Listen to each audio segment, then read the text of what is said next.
Views and opinions of the hosts and guests are their own and do not necessarily reflect the position of the management and staff of Guardian Network.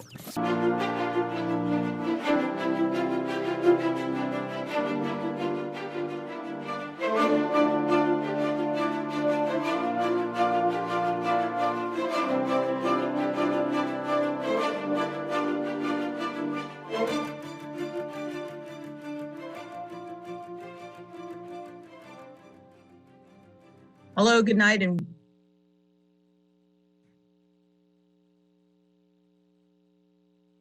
night, and welcome to the Doctors In with me, Dr. Denothra Archer Cartwright. Thank you for joining us this Tuesday evening for another exciting show for all things health, wellness, and things that pertain to the Bahamian Society. Tonight, of course, brought to you by Medical Concierge Services. For all your medical care needs, we're located in the Heart Center on Collins Avenue in the Bahamas Heart Center, or the Medical Pavilion, as some people call it. And, we do family medicine. So all of your family, all ages, we are there for you. And you can reach out to us at 326-1521 or our WhatsApp, 429-4880. We are still signing persons up for NHI. If you're interested, our list is starting to get a bit full, so you want to do that now before you wouldn't be able to get in. Just a shout out to all those who are watching online. Of course, you can watch us live on Facebook, The Doctors In with me, Dr. D. Archer. And of course, you can find the company MCS, or Medical Concierge Services, online, Facebook and Instagram. If you do Instagram, it's going to be medical_concierge_services. And people always tell me to mention that because sometimes it's a little difficult to find if you are unaware of the underscore. So we talked a lot about keto, intermittent fasting last week, how to get healthy, how to lose that belly fat. We're going to take a shift this week. We're going to do a social topic. I saw a really interesting article by one of our Bahamian journalists, and I really wanted to talk about that because I think it's super important. Tonight we're going to talk about freedom. And freedom, what does that cost? And how that relates to health. I think this whole idea of freedom and health has been really intertwined in this kind of pandemic era. And we've had to sometimes choose, or have been forced to think that there is a choice of one or the other. So I thought it would be interesting to kind of tap into this. And then there's a really great article that I'm going to go through that was right inside The Guardian by one of our Bahamian writers, Ms. Sharon Turner. We're going to go through that because I think that contains a lot of pertinent points that are very specific to the Bahamas. And so it was a really good article. And I think it touches on a lot of things that I myself kind of have been struggling with in terms of freedom and health, and how do we deal with that in situations that we have been through. And so, like, what really is freedom in the sense, because we should know what we're talking about. So I have a couple explanations, and then the second one I think is really good because it goes through kind of the fundamental, some of aspects of what freedom is. And so just like from Wikipedia, and then we'll look at a more complex definition. So freedom is defined as understood as either having the ability to act or change without constraint, or to possess the power and resources to fulfill one's purpose. That is very, very deep. It sounds very simple, but having the power and the resources to fulfill one's purpose. I think if we look at freedom in that sense, we'll find that a lot of people may realize that they really and truly don't have the freedom that they think that they do. Another definition says something is free if it can change easily and is not constrained in its present state. In philosophy and religion, freedom is sometimes associated with having free will and being without undue or unjust constraints or enslavement, and is an idea closely tied with the concept of negative liberty. Another definition of freedom that I saw, and then it kind of breaks it down to a more full definition, and this was in the Merriam-Webster dictionary. Freedom, the power to do what you want to do, the ability to move and act freely, the state of not being a slave or a prisoner, the state of not having or being affected by something unpleasant, painful, or unwanted. So they break that down into a more full definition, in which they talk about freedom as a quality or state of being free, such as. So I like this definition because it does start talking about the quality and the state of that freedom. And so it's almost assuming that, it's just not good enough to just talk about yourself being free. What is the quality of that freedom? And I think what's happened over the last it's going on years now, as we have to question what is the quality and state of our freedom. And so it states that, one, the quality and state of being free, such as the absence of necessity, coercion, or constraint in a choice or action. And so to truly be free is to not be forced to do anything. Liberation from slavery or restraints, or from the power of another. Independence, the quality and state of being exempt or released, usually from something onerous and unrestricted. The ease of facility, the quality of being frank, open, and outspoken. And this one here, the quality of being frank, open, and outspoken, I find that in our community in the Bahamas, being frank and outspoken is almost kind of looked down on. We have a very narrow view of freedom, and it's very constrained. And is it freedom at all? So boldness of concept and execution, it's also considered a political right, a franchise, and sometimes a privilege. That is freedom. I saw a very interesting article in a psychiatry journal, and it said, freedom is more important than health. Thomas Cesaz and the problem of paternalism. Very interesting article in a medical journal.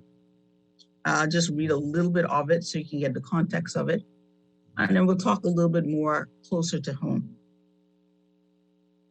So it says when Thomas Cesaz summed up his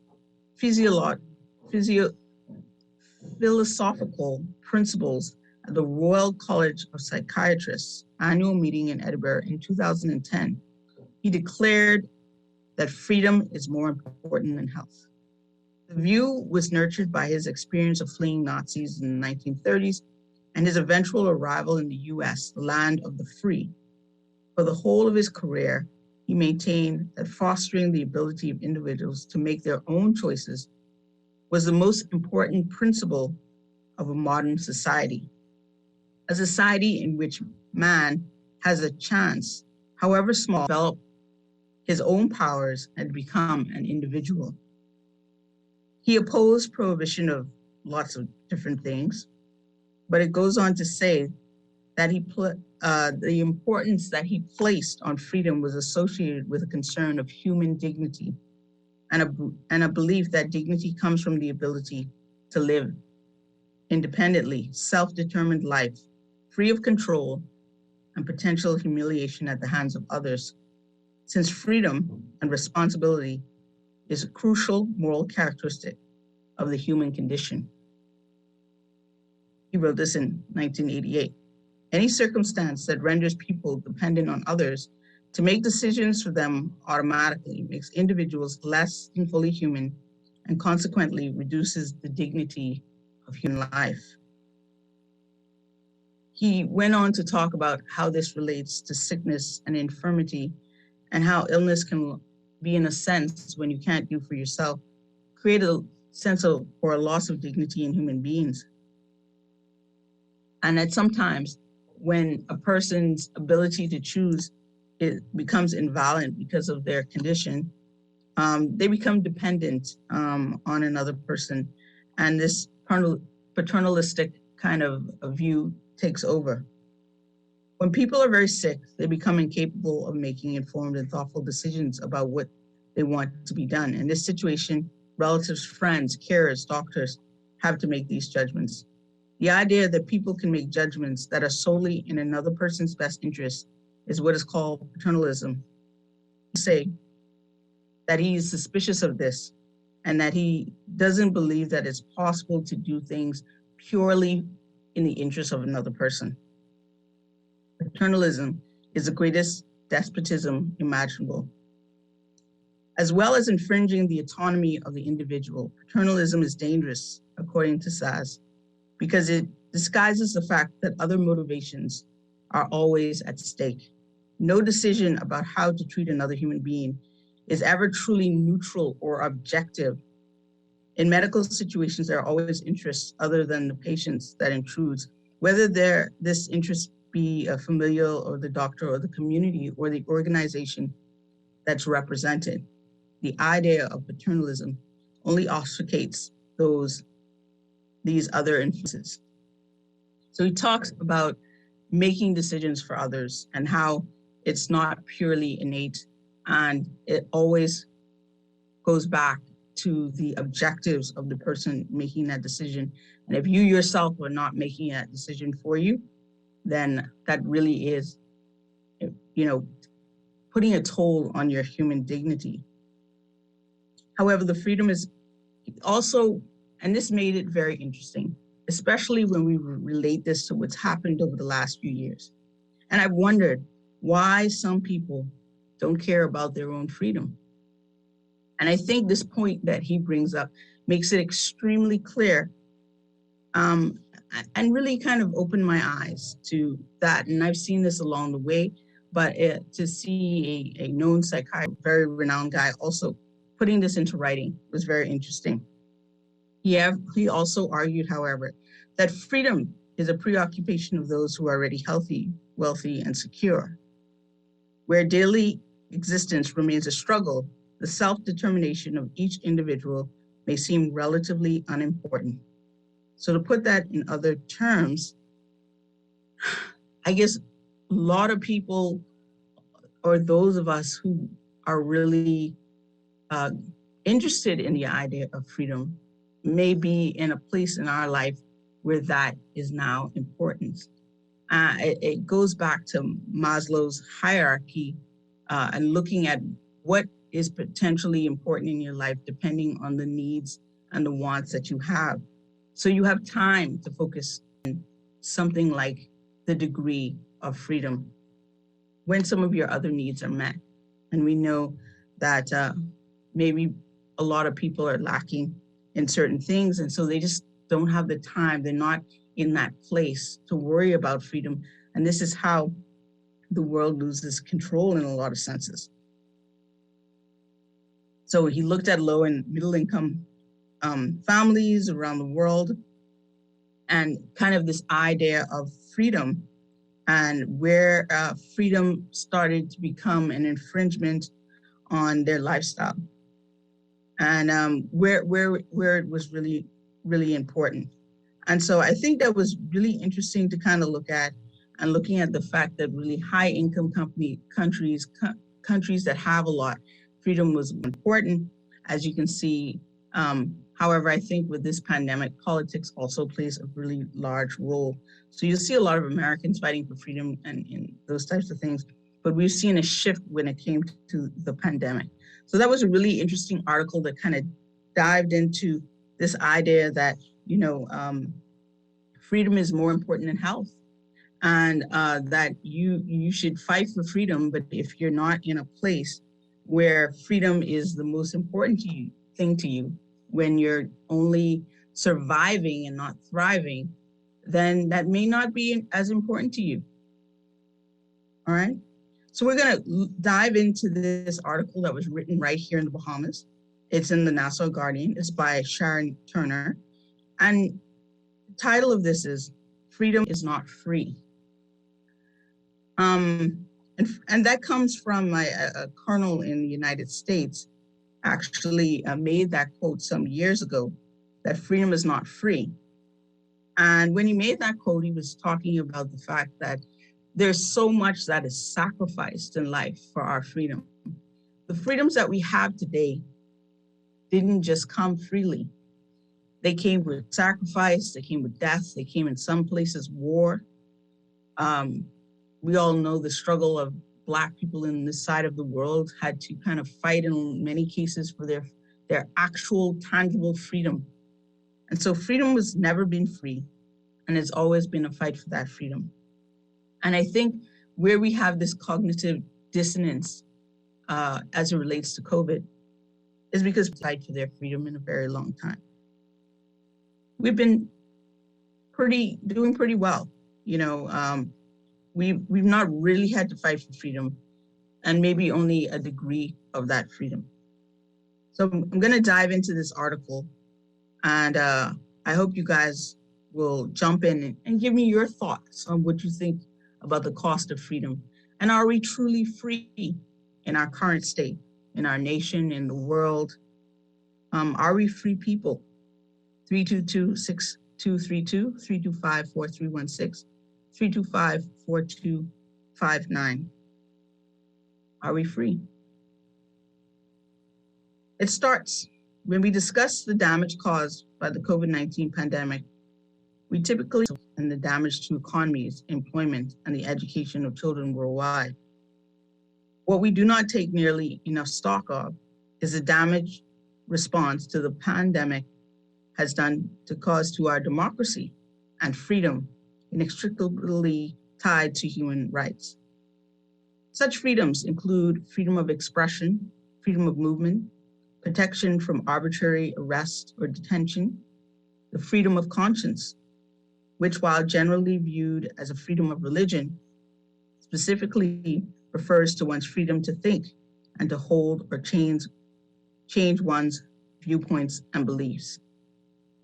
And I think it's super important there, because even as a doctor, there have been limitations on my views and opinions, on the way that we've all had to deal with this crisis.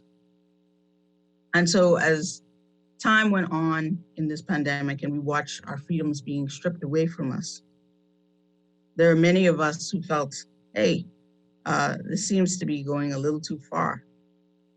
And it puts into play this idea of what is more important, health or freedom?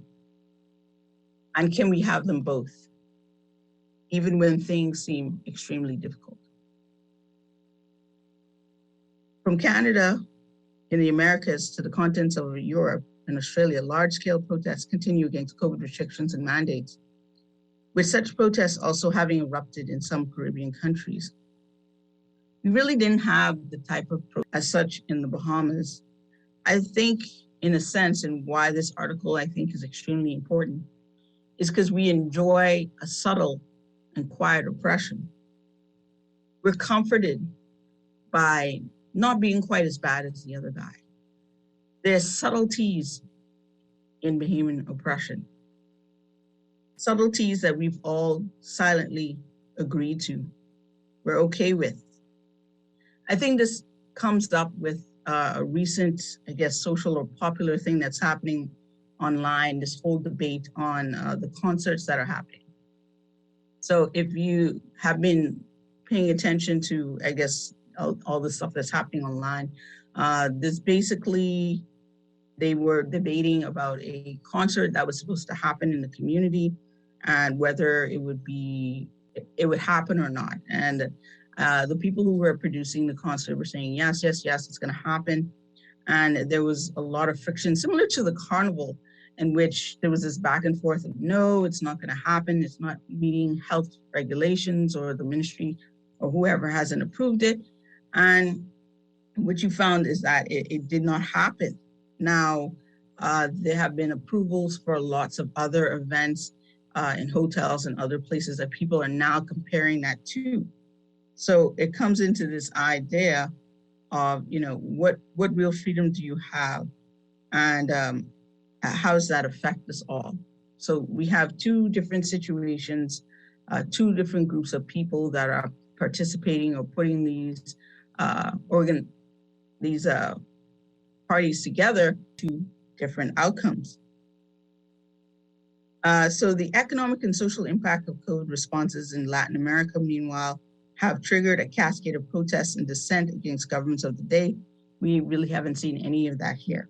And so though Bahamians question and question and question these things, why does this happen? Why do certain people get certain treatment versus others?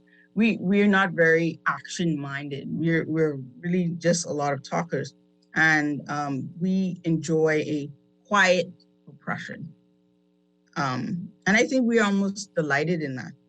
We take pride in not making a fuss, blending into the system. And you see people, even when people complain about certain things of wanting more freedom, places that come out and say, well, you should be happy with what you have and you complain too much. It reminds me a lot of this kind of plantation dynamics where you have people within the oppressed or grouping of people that are under the authority of others, kind of always keeping each other in line. And this self-regulation is why I feel that we do end up having this kind of quiet, oppressive state in which we know that we're not as free as we should be, but we are content with that. And we're told that we should be by our peers, by the people around us, the people who look like us. We are happy with what we have, and therefore you should be too. And if you're not, then you have a problem. So as the pandemic raged on, global watchdog groups warned of a rise in authoritarian rule and restrictions on press freedom as heads of governments adopted states of emergency that suspended constitutional rights and where threats of imprisonment if one's expressions were not in line with the will of the state became a chilling facet of the new normal. And so we've come into an era where we basically are expected all to believe and say the same thing. We have a caller. Caller, you're on the air. Doctor, I hope you're doing well. I'm good, thank you. How are you, sir? I'm doing quite well. I understand you're talking about freedom. That's why I thought I would call the show. Sure. Speak up a little bit so our viewers online can hear you. Can you hear me now? Yes, much better. Okay, good. Yeah, you sound kind of low on that end. I don't know what happened there. Okay. But the thing is that we have a constitution for the Commonwealth of the Bahamas. You're talking specifically about the Bahamas, or you're speaking in general? Well, I was speaking broad, and I kind of like to bring it home to the Bahamas because we have our own context of what freedom is, right?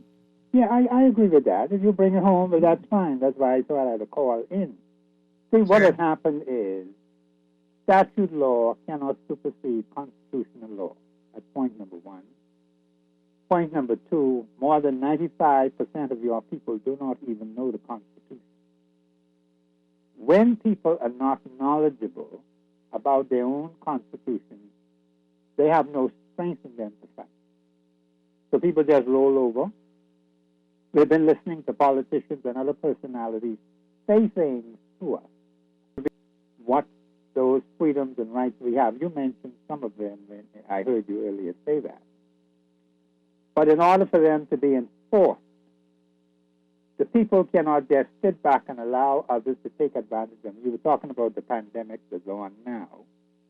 Actions made by the former administration were never challenged by the Bar Association or any of these QCs, as they are called, who are supposed to be learned persons in the law. Now, I did hear the president of the bar make some comments about the after effect. The man is already out of office. He has done what he did at the time, but we did, as a nation, we didn't challenge him. And so you're going to find doctors that know the Constitution, do not understand how it works, don't know how a government ought to work. Therefore, they just lay back and wait for maybe people like yourself and others who might be on the air to do it. Now, you are helping by explaining some things to the Bahamian people. That's not good enough. That's only the beginning.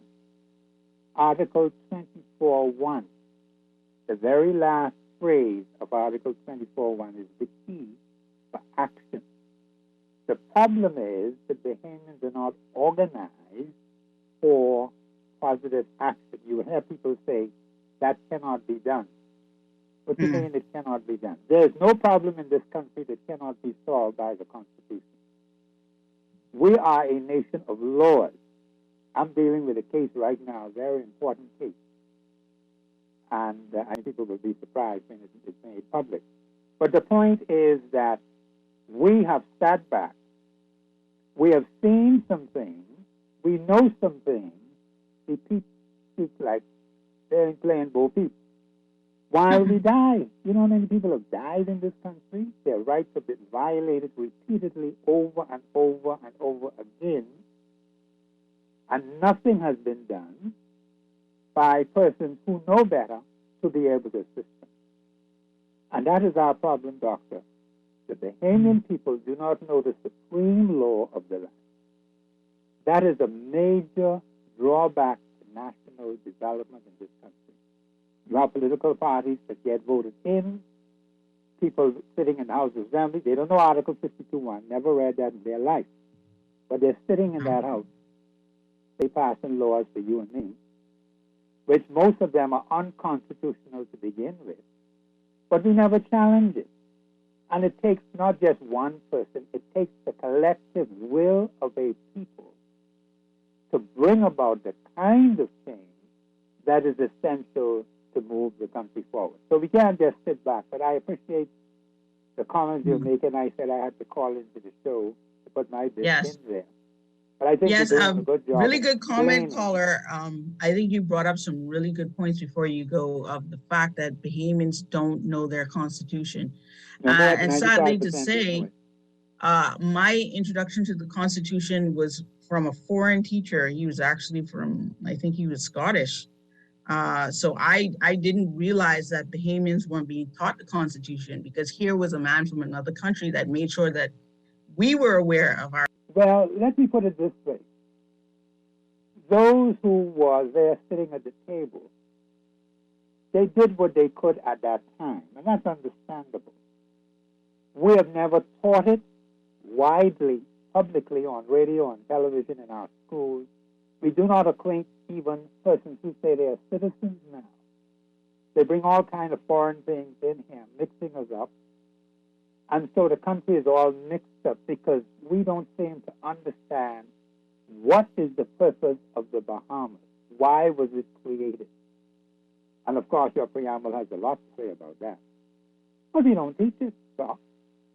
So since we don't teach it, we don't push it. Like when we were a colony, you see how they used to do, I don't know if you're aware of it, Empire Day, Queen's Day, and all that sort of thing, and how the British did it. They did the Bahamian people. When the national anthem is being played, people don't even stand at attention. We never taught them to do better. We have it there, but we have to really been watering do better. We've been watering down our culture for quite some time, and it almost intentionally. I thought Carnival was kind of a watering down of our culture, because I didn't mind if it was done privately, but for the Bahamas government to be putting their resources behind that, when we know that Junkanoo and other Bahamian cultural stuff are really underfunded and underdeveloped and under-resourced, I thought that was intentional. I think all these holidays in which there's no real format, I think is intentionally, watering down the culture. We had what was that for? Nobody knows what's going to happen. We just see some random people get like some titles. I just think that it's all a part of, this keeping down of the society and keeping people bogged down in trying to survive rather than to thrive. Doc, I agree with your sentiments 100%. David, you got the same kind of mind. But your observations are very good. And I appreciate you telling that to the Bahamian people. But, we have to do what we can to assist the average person to understand. Once they get an understanding, because I'm working on that myself, giving it to them bit by bit, piece by piece, so they can get it, they can chew it, they can understand it, they can digest it, and then use it. And I always quote Article 24.1. That last phrase in Article 24.1 is the key, which we have overlooked for more than 55 years. And so when we overlook these things, every word in that Constitution is important. And then you look at the things that the political parties want to say to the Bahamian people. You don't see anything in any of those papers or booklets or whatever they put out, our plan or whatever it is they put out there, not a single word about the Constitution.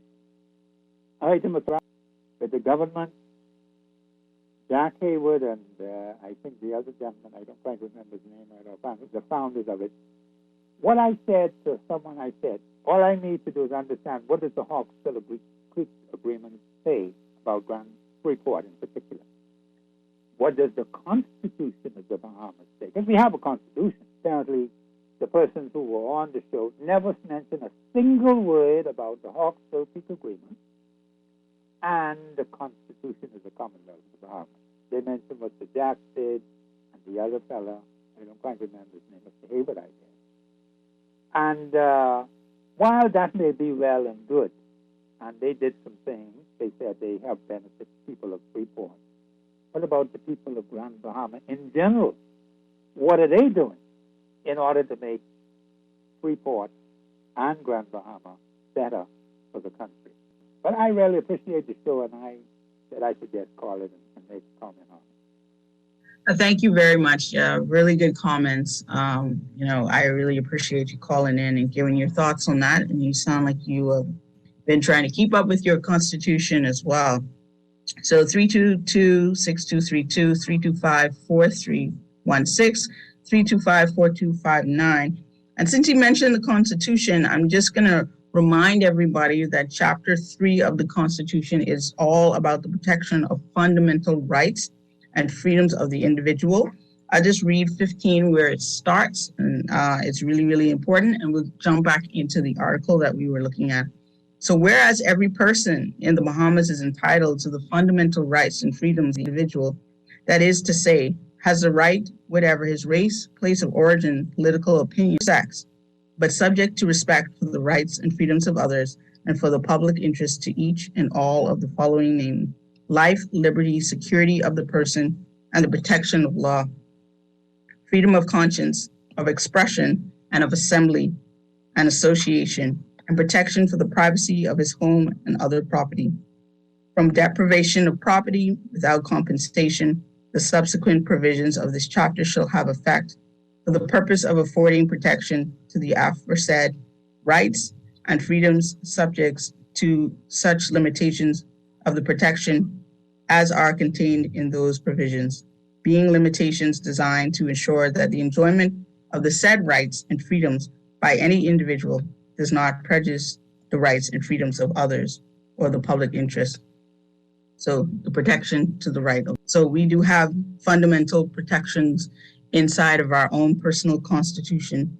And just like the way that the Americans are very thorough with their constitution, I do believe that we also need to take that approach. Because people always talk about changing the Constitution and what needs to be changed.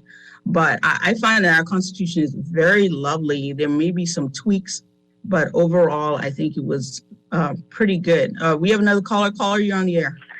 Dr. D, how you doing? I'm good. How are you tonight? Always a pleasure. I haven't seen you for quite some, you haven't spoken for quite some time, but I must congratulate you on your program this evening. Very lively, very provoking, and especially with someone like you learn something, and he gives his presentation. You're breaking up just like a little bit, caller. I'm not too sure why. You're breaking up just a little bit. I don't know if you're turn the radio down or something like that. No, my radio is off altogether. Okay. Okay, Right, let me just say this very quickly. I think the service, at least a lot of persons out here, we are basically under the impression that a lot of our parliamentarians who sit in our parliaments and passing laws, they are not really familiar with our Constitution. And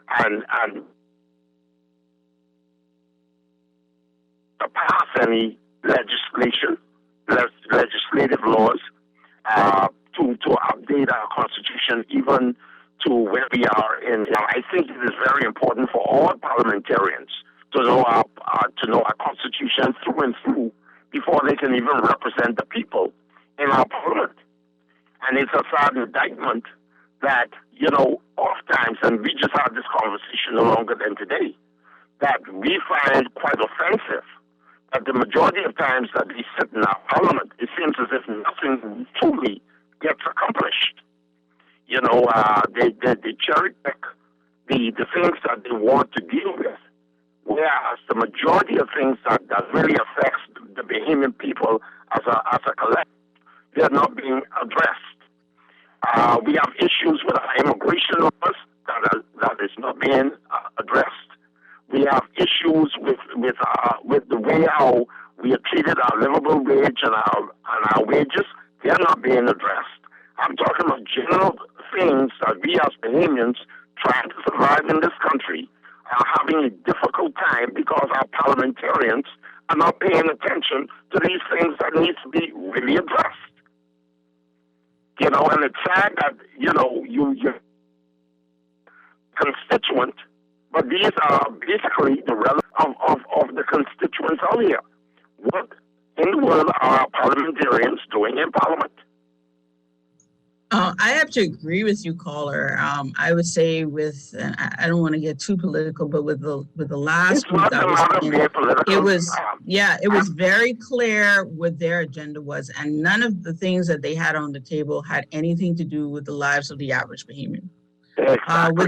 With the new group that's in, the only law or thing that I saw pass, and I may not be just not keeping up with what they're doing because I haven't seen very much, but was this Health and Safety Act to me, which was just like a way of carrying on the emergency act of laws that was being implied under the other one. They sneaked it in, some of those things, into this Health and Safety Act, and others seen any real major issues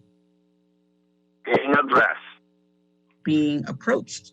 I think that, I haven't seen anything really being addressed or even looked at, or even like an up and coming, this is what we're going to be looking at. So I'm not super impressed. And I agree, they seem to go there and just kind of think that they can just wallow around and do what they want. But I think Bahamian people are waking up, and we're looking for more, and we're kind of tired of getting this subpar approach to governance. Yep. I don't even call it mediocre, because mediocre means they would be doing the basic things and we would be kind of trudging along and moving forward. But I think we've been stagnant for more than 20 years. Well, I agree with you on that. Let me close on this one point so I can clear the line. I think going forward,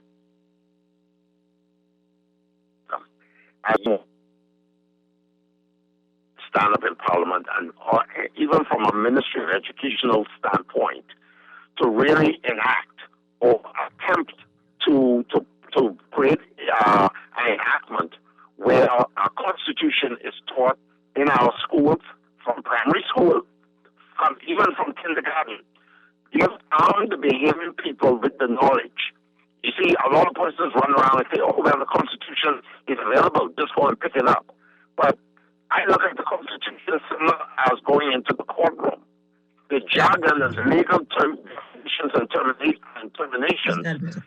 You need legal scholars who are going to break them down for the average Bahamian to understand. Not everyone's going to understand.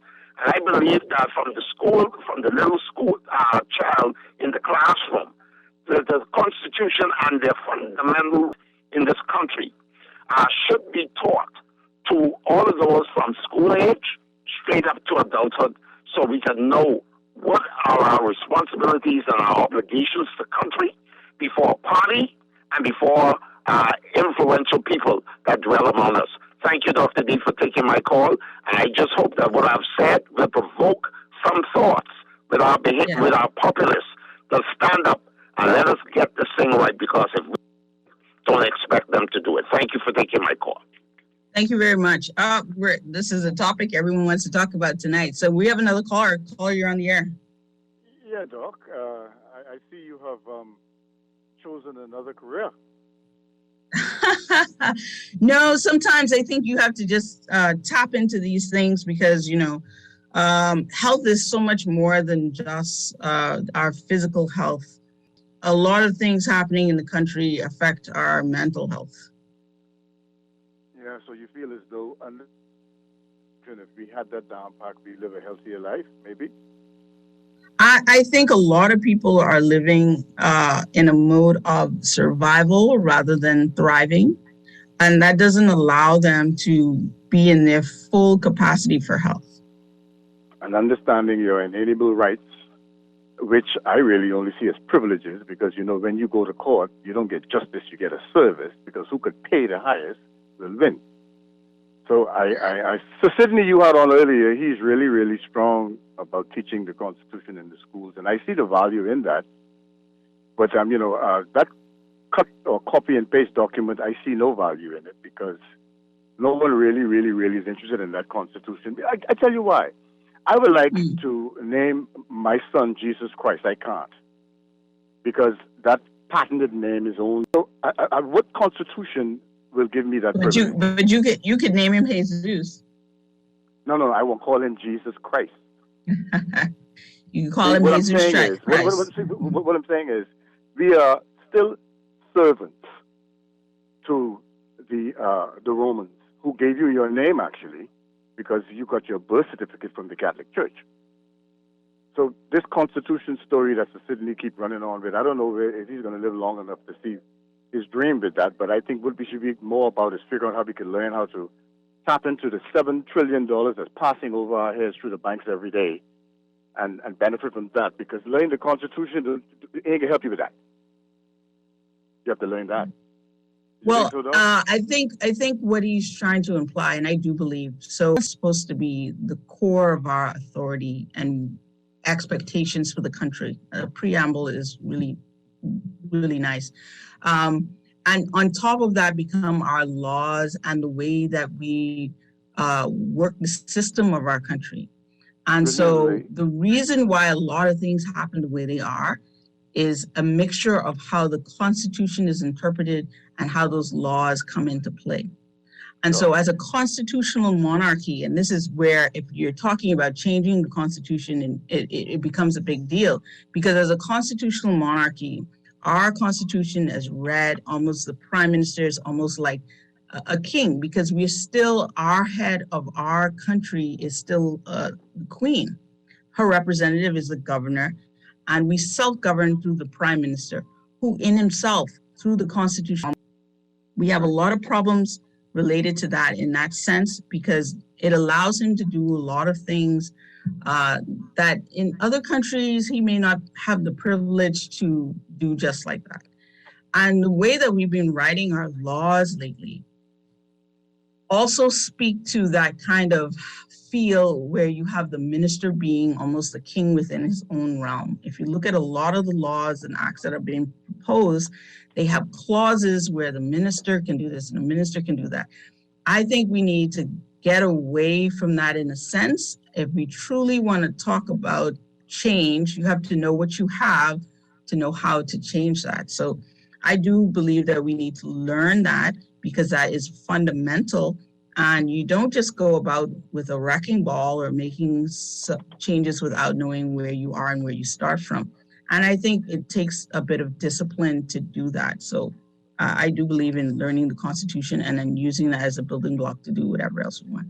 You have another caller. I hope they're still on the air. Caller, you're on. Okay, we might have lost that person.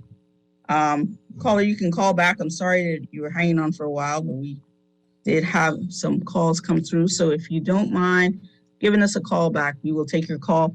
The show is shorter tonight, so we only have about 10 more minutes, but we will definitely take your call. But back to everything, back to the article and everything like that. It then goes to talk on about the different acts that were enacted in both the UK Parliament in response to the pandemic. Okay, I think caller is back. Caller, you're on the air. Hi, good evening, Doc. How you doing? I'm good, thank you. Thank you for Good. joining. But no, I'm not the caller that was there before, but I just called. Okay. Let me try to get in before someone else did.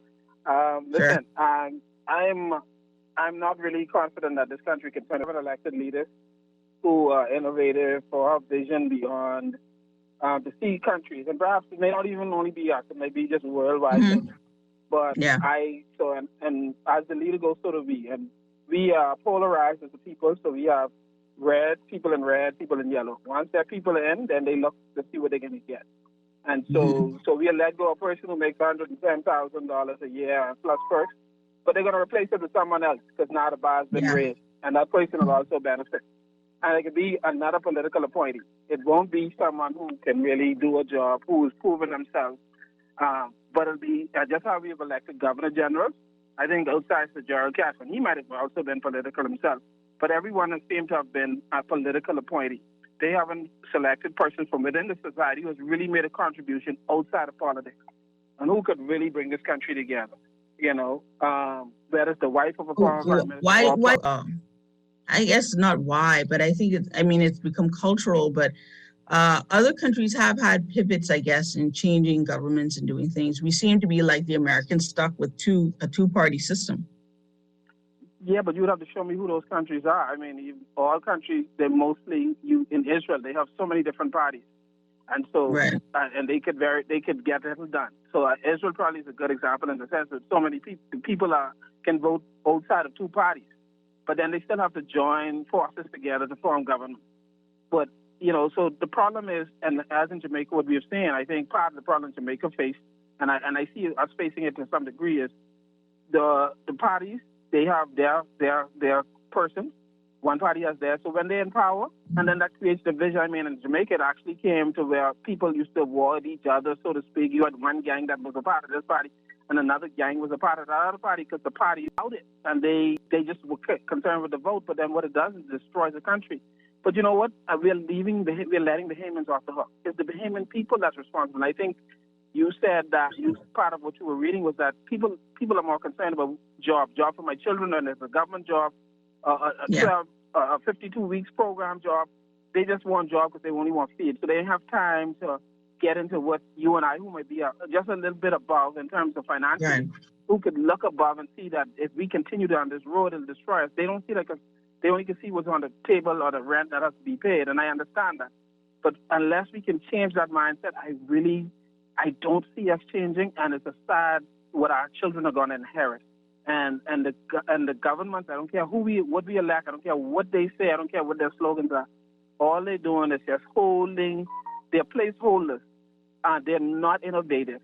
They will not do anything. They will not challenge the demand. A hotel, and I'll know this. When the Atlantis Hotel was passed over from Salt Prisoner to Brookfield, there was an opportunity, and it was in the papers, for us to make $300 million because there's a tax that, based on the value, I think it was like 10%, so the property was like $3 billion. Before I go that. Yeah, I don't know. I don't know what we're doing with these hotels. I don't know what we're doing with these so-called foreign investments, because I think if we do a cost analysis, we're losing. We're losing. We gave Bahama $1 billion worth of land and don't own one share. What about Gin and Freeport? What about the one in San Salvador? And we don't talk about it anymore. So but the Bahamians have a hard time just getting a little piece. But these are the people who we elect, and I blame us as the people. Yeah. It's definitely us. I think the cycle continues because the people who are in are going to perpetuate and just continue this cycle of having you get spoon-fed. And the people are buying into that. It's that small sliver of us who aren't wealthy enough to be the elite, I guess, but are above the average. If we don't find a way to concentrate our efforts into a change, we won't have one. And I think even with amongst us, we're so tied into the system, that's where it becomes problematic. Yeah, but that's some food for thought, and I'm glad you're tackling the topic. I appreciate it. I appreciate because I believe you bring honesty and integrity and a serious concern for it. And when you address the freedom, there's the freedom I think people, just you say United States, I think the Americans I'm seeing now are foregoing of giving because they don't want to die. They don't want to get sick. And most likely they won't because there's very few percentage, but they were willing to give up their freedom. American country, the great United States who so valued their freedom. And so they are now polarized in the vaccinated and the unvaccinated. They couldn't see that their freedoms were being taken away. And Canada, Canada, oh man. And then Australia. So those are stuff I'm really concerned. Those were like examples of freedom, but, where do you look now? So, I'll hang up on that. Thank you so much for your time. All right, thank you. All right, we got a few more minutes. Last caller. Caller, you're on the air. Hello, good night, Dr. D. Hey, how you doing? You got the last few minutes. Gentlemen, speak the same thing that you bring sincerity, right? Yes. I didn't know you was going to end 8:30, but yeah, what I wanted to get at the heart of the problem, a professor called the law guy. I used to get him and Jeff mixed up. I used to get the two of them. For some reason, I thought they was the same person, but he was expounding on the Constitution. The thing is, if you just take a cursory glance, you could just look and see that your rights are being abrogated now. So I want to dive right into the heart of this problem. What I have a problem with, without even being knowledgeable as them. My problem is Parliament must get 3 to 4 votes in favor of the House of Assembly and the Senate before a referendum to change any law. And that's the area of the Constitution. And one of them is rights and freedoms of individuals, right? And so the fact that the emergency powers was globalized to create a totalized globe, and most people can't see it. The gentleman who hung up just now, I don't know. I was following this from the 90s. I don't know what was coming. So what I'm vexed about is that the emergency powers was implemented, right? So when this 3 to 4 vote took place? And why was there not public debate and public input? All of a sudden, it was an emergency powers inflicted on the global sheep. This is where I have a problem, and so the two professors that called and expounded on the law, this is where I have a problem, and so the gentleman called, he mentioned the word inalienable. And so we know what the word inalienable means. That means you don't even have the rights to give up. Your rights cannot be separated from you. So can I, 1 second, 52. We sign on to a lot of things that impose a lot of these things on us. All right? Stupidly. So if you look at, and I won't call the document just now, but there is a document that we signed that encompasses some of the response that we've seen from COVID. And it's shocking that, this was something that was planned such ahead of time, and you can see why so quickly our responses fell in line with the world. We don't do anything quickly, but we were quick on the trigger for a lot of things in this, which didn't even make sense to what was going on in the reality of things. And it has a lot to do with what happens when these politicians and different people go on these trips and come back with these signed agreements that we never see.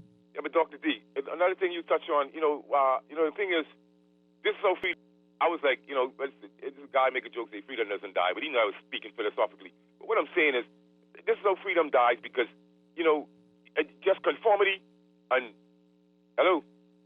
Yeah, I'm listening. You got 1 minute. It's just conformity and passivity, being socially engineered to be passive through hedonism and idealism. This is the perfect, you don't want to struggle for anything anymore. This is the way how they have socially re-engineered us. And I think it's John Adams. I was reading some article. It was one of his slogans was fear is the foundation of most governments. And these are the types of things that we don't know and blind obedience. And most people believe being a good citizen is just being blindly obedient to every law. I look at it like it's constrictive. When you breathe in, he doesn't give you anything back. That's where we headed. Have a good night, Dr. D. Yeah, thank you so much, 52. Always engaging. I think that was the last call. Yes, this idea of freedom goes beyond just walking without shackles. You must be free in the mind and free in your actions in order to be free. And if you have to go against the inner part of you that is wanting to be openly expressive, that's not really true freedom. And so we have to look at ourselves as a people and determine if we truly want to be free. Do we just want people to take care of us? Because when people take care of you, they impose their vision of freedom on you. And so I hope we've learned a lesson through this, that to give up your freedoms and to give up your rights is sometimes worse than death, is sometimes worse than a loss of health. And that we have to stay true to that. And that being a good citizen is being able to actively oppose some of these things. Citizen by just sitting there and letting things happen to you. That's slavery. That's a slave mentality. And we have to teach another generation that they have the opportunity to truly be free and to be themselves. I want to thank everyone for listening. I know this was a different kind of topic tonight, but I thought it was important for us to explore this and use this as a way to think differently about how we approach things here in the country. So I want to thank everybody for listening. We've come to the end of the show. We're only doing till 8:30 for a while. My schedule has gotten really, really crazy, but I'm going to continue with these Tuesday nights with interesting topics, health, wellness, and things that pertain to the Bahamian society. Thank you for being with me, brought to you by Medical Concierge Services, and I'll see you next week with the doctors and with me, Dr.